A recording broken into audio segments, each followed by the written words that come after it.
एक समय की बात है, गर्मियों के दिनों में एक चींटी बहुत प्यासी थी और वह प्यास बुझाने के लिए पानी की तलाश कर रही थी। कुछ देर आसपास तलाश करने के बाद वह एक नदी के पास पहुंची, लेकिन वह पानी पीने के लिए नदी में सीधे नहीं जा सकती थी।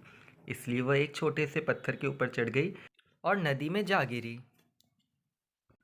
और नदी के बहाव के साथ चींटी नदी में बहने लगी।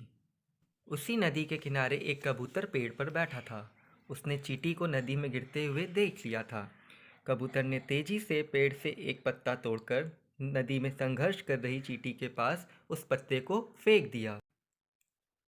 चींटी उस पत्ते के पास पहुंची और उस पत्ते में चढ़ गई, और उस पत्ते की सहायता से चींटी थोड़ी देर बाद तैरते तैरते नदी के किनारे सूखे पे आ गई और चींटी ने पत्ते से छलांग लगाई।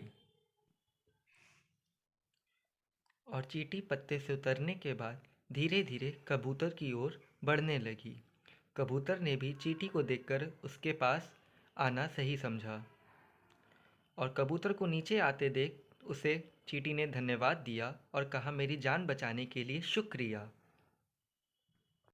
और इस घटना के कुछ ही दिन बाद एक शिकारी उसी नदी के किनारे उसी जंगल में आ पहुंचा और कबूतर के घोंसले के पास कबूतर का शिकार करने जा पहुंचा। कबूतर को सोता देख शिकारी धीरे धीरे कबूतर की ओर बढ़ा। पीछे से ही चींटी ये सब देख रही थी।